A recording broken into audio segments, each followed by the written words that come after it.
우리 대구 경북 독립언론 뉴스민의 기자들이 지역의 다양한 이야기를 전하는 뉴스민 타임 시작입니다. 오늘은요 박준혁 기자와 함께합니다. 어서 오세요. 안녕하십니까. 반갑습니다. 네, 반갑습니다. 기자님. 상태가 별로 안 좋지만 이해해 주십시오. 아니 휴가는 다녀오셨습니까? 휴가 갔다가 약간 감기거든요. 지난주 휴가 갔다 왔습니다. 자, 휴가를 다녀오신 우리 기자님 여러모로 일하기 싫으실 텐데 네, 방송까지 이렇게 배정을 해주셨다고. 아이고 피곤해라. 자, 오늘 전해주실 소식 어떤 이야기입니까? 요즘에 대구에 좀 뜨거운 이슈 이제 안 식네요. 이게 이슬람 사원 건축 문제인데요. 이게 네. 좀 뜸하셨죠. 이게 최근에 소식이 들어진 게 없잖아요. 어떻게 돼가나 싶었지만 그냥 답보 상태이겠거니 이렇게 생각하고 그 있었죠. 상태가 맞고 네. 저희가 뉴스민이 뭐 이런 상태에서 조금 뭔가 이 문제 해결을 하기 위한 한 걸음을 네.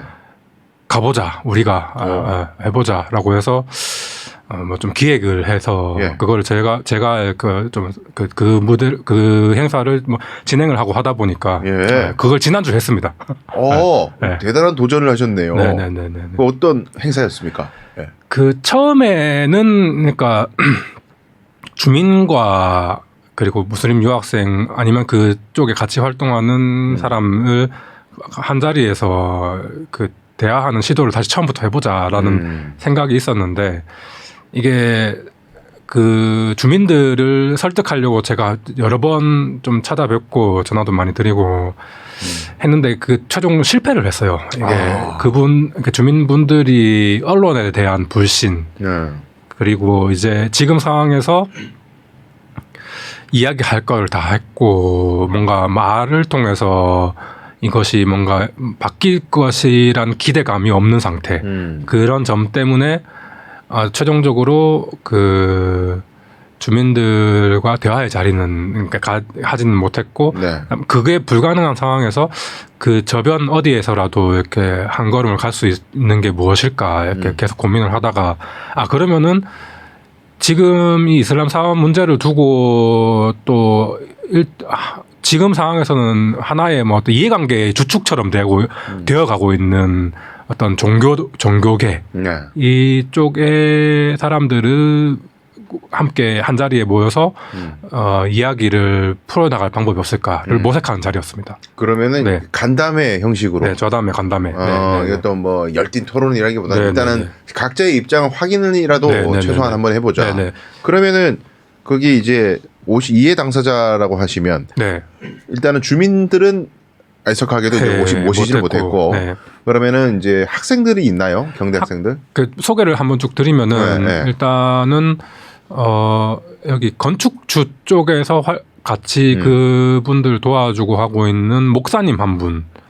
대책이 그러니까 이슬람 사원 평화적 해결을 위한 대책이 해서 활동을 하고 계신 목사님 한 분이랑 그 경대 학생 한 명, 그리고 또 주민들의 입장을 직접 확인을 하고 방문을 하면서 잘 알고 있는 변호사 한 분, 그리고 마지막으로 그러니까 무슬림과 한국 사회의 이슬람에 대한 연구를 좀 오랫동안 하신 목사님 한 분. 이렇게 공통점이 뭐냐면은 종교계에 발을 담고 계시는 몸을 담고 계시는 분들, 그러니까 학생 같은 경우도 종교계라기보다는 우선 경북대 학생이라서 초빙한 걸 있지만 이 학생이 예전에 그 경북대 오기 전에 다른 학교에서 신학 공부를 하다가 그래서 그러니까 그러면 이번 주민을 못 모신 김에 이 종교 아까 방금 말씀드린 종교의 뭐 지금 플레이어처럼 돼버린 이 상황에서 종교에 대한 이야기를 할 수 있는 사람을 고민하다 보니 이 학생도 이야기할 수 있겠구나라고 해서 그 학생 한 명이랑 변호사님도 주민의 입장을 잘 알기도 하시지만 본인이 또 교회를 다니시고 그런 분에서 초대를 했고 뭐 나머지 두 분 목사님이시니까. 야, 공교롭게도 그러면 네 분이 전부 다 개신교인이네요. 네네. 저도 옛날에 교회를 다녔지만 저도 개신교인인데 그러니까. 오늘 한번 개신교의 깊은 늪을 한번. 상당히 신선합니다. 그리고 사실은 외부에 있는 사람들의 그 여러 이제 편견 아닌 편견이 뭐 또 마냥 편견이라고 할 수도 없긴 하지만은. 개신교가 중심이 돼서 이 문제를 끌고 가면서 이슬람 사원 건립이 무산되도록 하고 있는 배후에 네. 개신교 세력이 있다라고 대부분 알려져 있고 네. 근데 한편으로는 또 이 대책위에 목사님이 계신다. 그거 잘 모르시는 분들이 꽤 계실 것 같아요. 네. 그러니까 이 이슬람과 함께하는 대책위에도 목사님이 계시는 거죠. 그러니까 이게 평화적 해결을 위해서 활동하는 목사님이 계시는 거고 그런 목사님도 꽤 계세요. 근데 뭐 아마 뭐 추측컨대 많은 교회가 이 문제에 대해서 뭐 한쪽으로 입장이 쏠려 있고 그렇진 않을 것 같긴 한데 다만 정보 부족과 뭐 그런 선입견이 조금 있을 수는 있다고 생각은 하지만 근데 대구에서 이슬람 사원 반대를 주제로 집회가 한 번 있었거든요. 근데 그 집회 주체를 그 개신교의 일부 교회들이 그 집회 주체를 하고 하다 보니까 아무래도 지금 사회적으로 볼 때는 이거 이슬람 사원 문제가 단지 그냥 건축하려는 사람과 주민 간의 문제가 아니라 그 문제 사이에 종교가 깊숙하게 결부되어서 문제 해결이 오히려 더 쉽지 않아지고 있는 상황처럼 이렇게 보이는 게 지금 상태인 거죠. 네. 자, 등장인물들부터 예사롭지 않은 감담입니다. 그래도 또 사회가 또 박준혁 기자님이셨다고 해서 대단히 예사롭지 않은 걱정을 많이 하셨던 우리 기자님인데 간담회에서는 주로 어떤 이야기가 좀 나왔습니까? 그러니까 의미가 있었던 게 뭐 여러 가지가 있었지만 두 가지 정도를 이렇게 뽑아볼 수는 있을 것 같아요. 그러니까 첫 번째로는 경북대의 문제. 그러니까 사실 이슬람 사원이 이미 3년째 이렇게 지속되고 있는 갈등이 지속되고 있는 상황에서 웬만한 문제직은 다 나왔다고 보는 게 봐야 되거든요. 근데 대체로 집중됐던 게 북구청 아니면은 그거를 한 단계 더 넘어서 이제 대구시 정도. 그러니까 문제 해결을 할 수 있는 권한과 능력이 있는 사람들이 손을 놓고 있다라는 지적인 거고. 근데 그까지로서 취급됐던 경북대의 문제.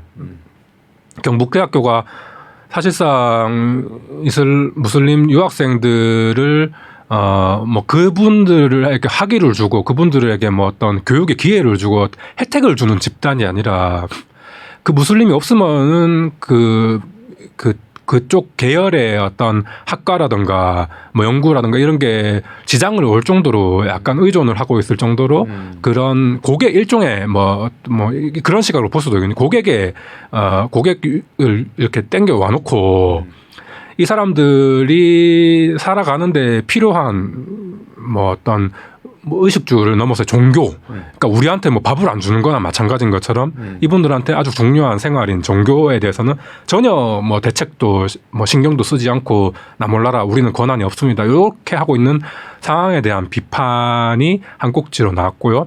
근데 이게 그런 비판과 함께 경북대 구성원인 학생이 나오다 보니까 경북대 자체의 뭐 내부 사정상 이게 어려운 그 지금의 그 뭐 진단 이런 것들이 나왔는데 어떤 거냐면 이게 정책 어차피 학교 행정이라는 것도 정치적으로 뭔가 이렇게 의사결정을 하면서 하는 건데 지금 학교 안에 어떤 정치적 사건 사고라든가 뭐 어떤 의사결정을 해야 되는 상황에서 주변의 의견이라든가 구성원의 의견을 들을 수 있는 학교의 정책 과정이 다 무너져 있다.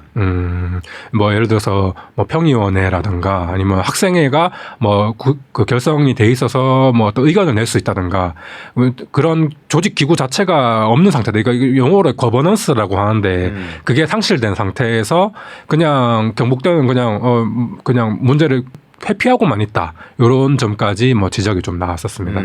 그럼 우리가 이제 주체가 네 주체가 나왔으니까 간단하게 이제 요약을 좀 해보면은 경대 학생 입장에서는 이제 그런 문제점들, 학교의 입장에서 문제점들 그리고 학교에 사실 이 문제뿐만이 아니라 경대가 지금 뭐 모든 것들이 다 지금 이제 학교 내에 많은 문제점들이 뭐 쏟아지고 있는 찰나여서. 제가 또 이거 개입이 돼 있어가지고 변호사로서 저도 취재 담당입니다. 말을 못하겠네 뭘. 뭐 여기저기 하시는 데가 많으니까. 하여튼 그래서 이제 뭐 그런 차원에서 학생들은 문제 의식을 분명히 느꼈을 것 같고 그러면은 제가 사실 제일 궁금한 거는 네네네. 지금 현 시점에서 이제 네. 주민들의 입장을 대변하는 변호사님의 네네네. 말씀이었거든요. 네네네. 그러니까 가장 이제 일반 사람들이 궁금해하는 게 어쨌든 사회적 갈등을 해결하는 최종 종착지는 법원인데 네네네. 법대로 해 이렇게 되는 거 아니에요. 끝에 가면 대화로 안 되면 이제 법대로 네. 했는데 법대로 가서 대법원까지 가서 이제 끝났어요. 네. 근데 이제 끝났으나 소송은 끝났고 판결은 확정됐으나 분쟁은 여전히 지속되고 있는 네. 이제 참 보기 드문 이제 생경한 네. 장면인데 네. 이 부분에 대해서 어쨌든 변호사님이시니까 네, 주민들 네, 네. 생각에 네, 네. 아, 대법원 판결까지 다 졌는데 네, 네, 네. 우리가 계속 이렇게 버티는 것이 맞나 하는 네. 회의론 내지는 네, 네, 네. 뭐 대법원 판결이고 뭐고 우리는 끝까지 갈 거야 이런 어떤 뭐랄까 과격론 뭐 이런 것들 중에 주민들의 지금의 온도랄까 네. 어디에 가 있는지 그런 게 좀 궁금하더라고요. 그 부분에서도 의미 있는 이야기가 됐었거든요. 이게 네. 어떤 거냐면은 사실 세상이 살아가는 문제다. 이게 이슬람 사원 건축의 문제가 법적으로 어떤 판결을 받았다고 해서 거기서 끝나는 것이 아니라 무슬림에게 기도가 중요하고 그 삶의 생활의 일부인 것처럼 그 반대에 있는 주민들이 그 이슬람 사원을 건축하는 것에 대한 가지고 있는 의식과 인식 그리고 거기에 오면서 예상되는 뭐 어느 정도의 뭐 어떤 불편함이라든가 아니면은 위치가 워낙 그렇다 보니까 그런 많은 것들 핵심적으로는 그 무슬림에 대한 반감 이런 것들이 뭐 옳고 그름의 문제 그러니까 판결로 나오는 문제가 아니라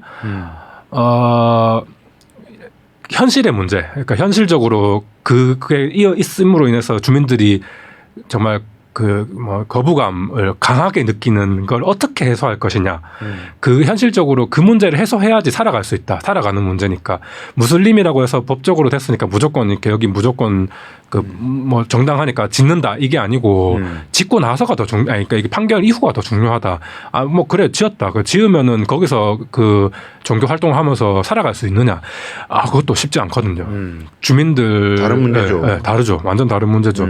이게 주민들이 그 정도로 격하게 한 상태에서 이게 옳든 그르든 간에 살아갈 수가 있느냐. 그게 무슬림 입장에서도 부담일 거예요. 그거는 사실 그 완전 그냥 다 거기만 아예 그 자기들끼리만 살 수 있는 게 아닌 이상 그게 어쨌든 살아가야 할 테니까 그 서로 간에 그 어떤 그런 절충과 뭐 어떤 양보가 필요한 상황이라는 점에서 그 변호사의 이야기도 사실은 그런 점을 이야기하면서 이 문제가 좀 풀어지기 어렵게 된 이유가 뭐냐면 이게 막 자극적이게 종교가 개입되면서 뭐 돼지머리가 나오고 교회에서 막 이거를 막 뭐 하고 그리고 언론도 그것만 보도를 하고 이렇게 하니까 이게 너무 지금 와서는 문제가 너무 자극적인 요소로만 소비되고 있고 실제로 그런 삶이 어떻게 한 거에 대해서는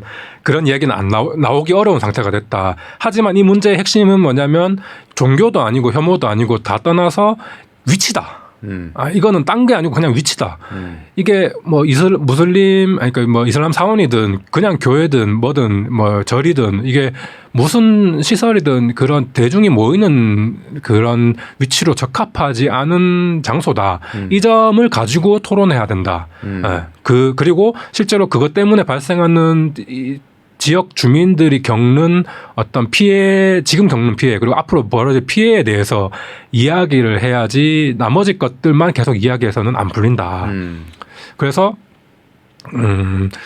그거를 전제로 또 그 다음 이야기까지 나오는 저담의 자리였거든요. 근데 뭐 한계점이라고 한다면은 자, 그렇다면 이게 누가 그 토론회 자리에서 나온 이야기인데 누구 일방이 이기고 질 수 있는 문제냐. 그러니까 이슬람 사원을 아예 옮겨버릴 수가 있는 문제나 아니면 그냥 거기다 바로 지워버릴 수 있는 문제나 이건 정말 답을 내릴 수는 없는 문제잖아요. 계속 그 진행되는 대로 봐야 하는 것이지. 근데 그 답을 내리기 전에 그런 의미는 있었어요. 그러니까 주민들이 막 그러니까 뭐 그 정말로 손해나 이런 것들의 문제라면은 그 손해를 완화하는 방법으로 이렇게 협의를 이어나갈 수는 없을까.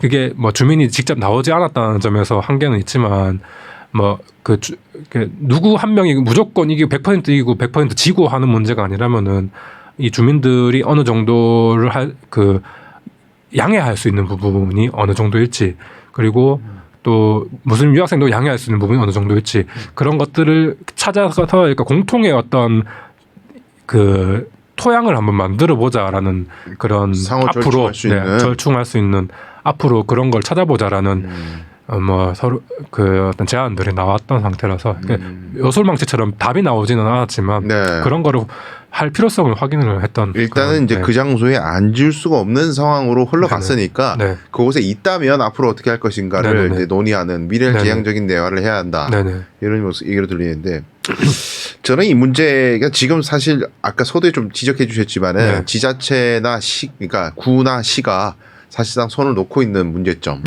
이 부분 지적해 주셨는데 저는 이 부분 이렇게 짚어요. 법치주의의 저는 한계라고 보거든요, 이게.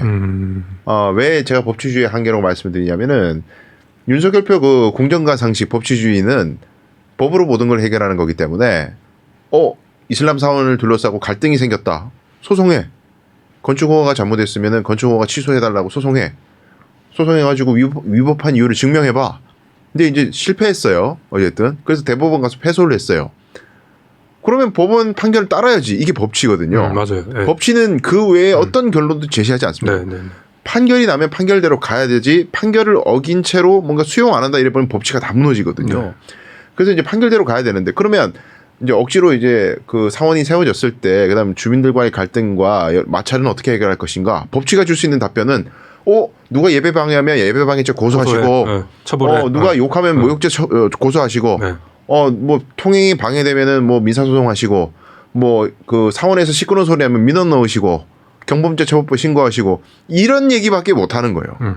그렇죠. 이게 지금 이슬람 사원 갈등이 안 풀리는 문제가 또 거기에 또 한계가 있다고 생각해요.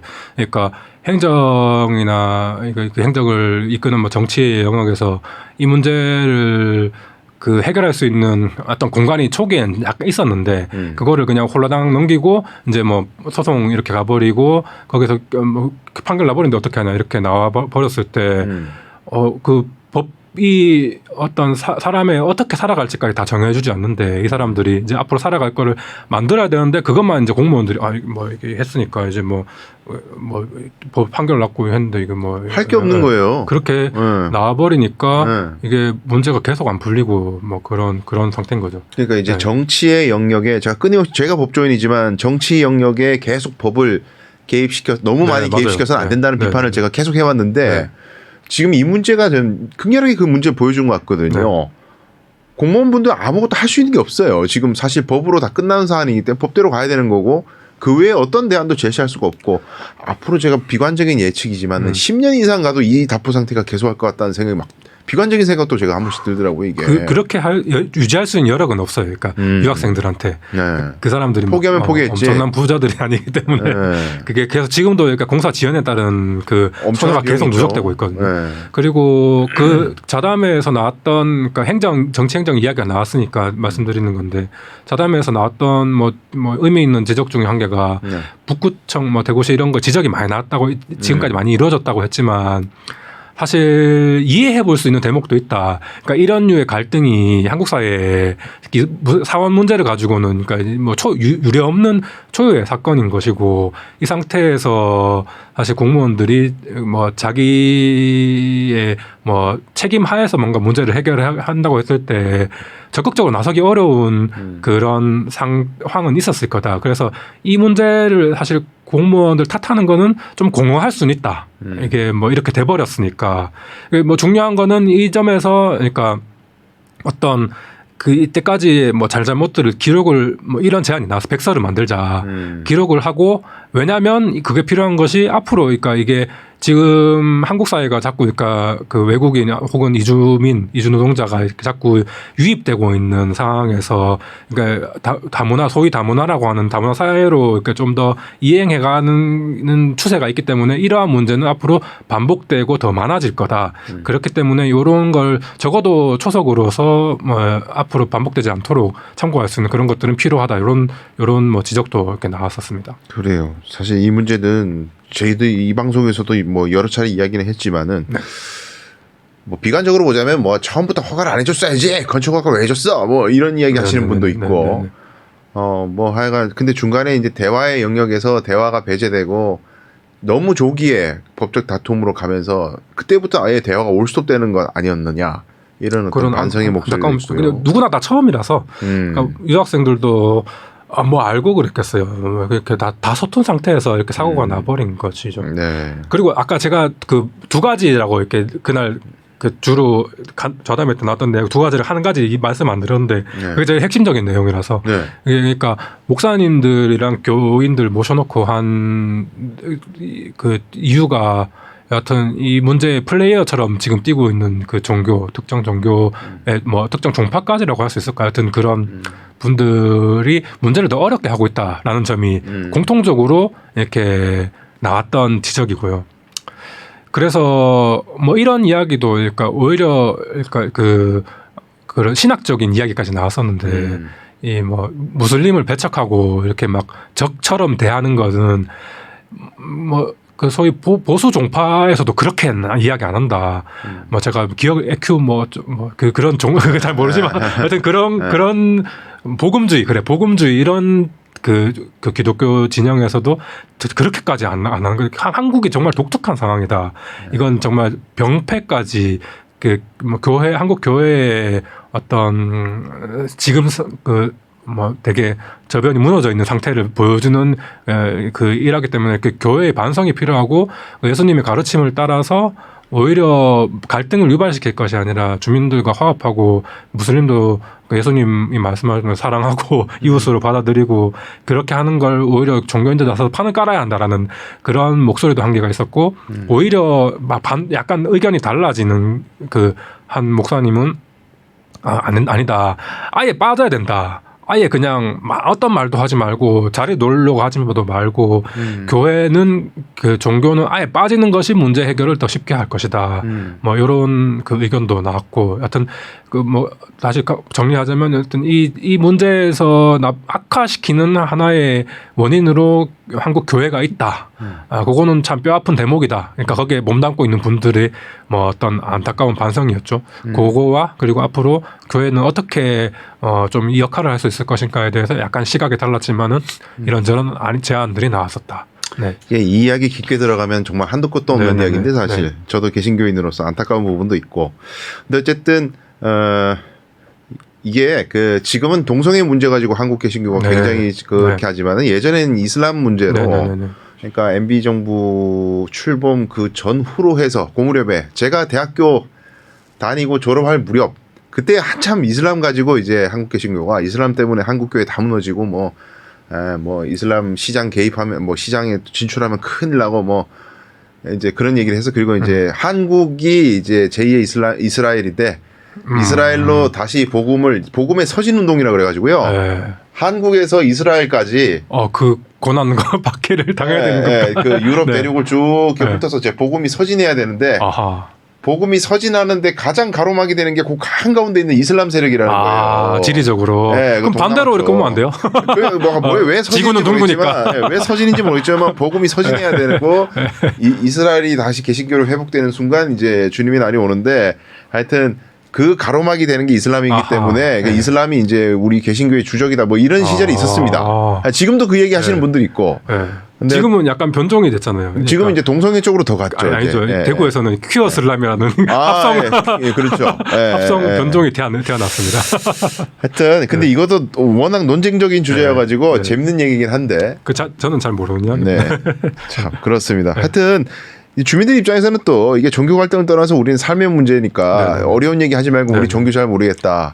우리 민원이나 잘 신경 써달라. 이런 입장일 수도 있을 것 같고 우리 싸움에 왜 딴 사람들이 들어와가지고 배나라 감나라 하느냐 이런 목소리도 있을 것 같고. 그래서 그게 그런 점에 대한 인식이 또 공유가 됐었던 자리거든요. 그러니까 사실 문제 해결을 위해서는 그러니까 옳고 그름만 판결문만 가지고 이야기할 수는 없는 것이고 그런 현실을 따져서 뭐 조금씩 그러니까 뭐 조금씩 대화에 물꼬를 트는 것 말고는 뭐 누가 대결적으로 해서 그러니까 뭐 네. 누구를 억누를 수 있는 문제는 아니니까 살아가는 문제니까 네. 그러니까 그런 대화에 물꼬를 터야 된다라는 그냥 그런 좀 약간 어떻게 보면 약간 뻔하지만은 그래도 정도의 정론을 이야기했던 그런 자리였습니다. 그러게요. 못다한 이야기는 기사에 더 있습니다. 이대로 흘러가면 법적 다툼은 또 2, 3, 4로 계속 이어질 수도 있고요. 또 다른 법적 그 대응도 뭐 준비를 하고 있다고. 그럴 수밖에 없을 거예요. 아마 이제 건축이 중단됨에 따른 여러 가지 손해들, 금융 비용 그 문제가 아니라 뭐 그런 그러니까 것도 있고.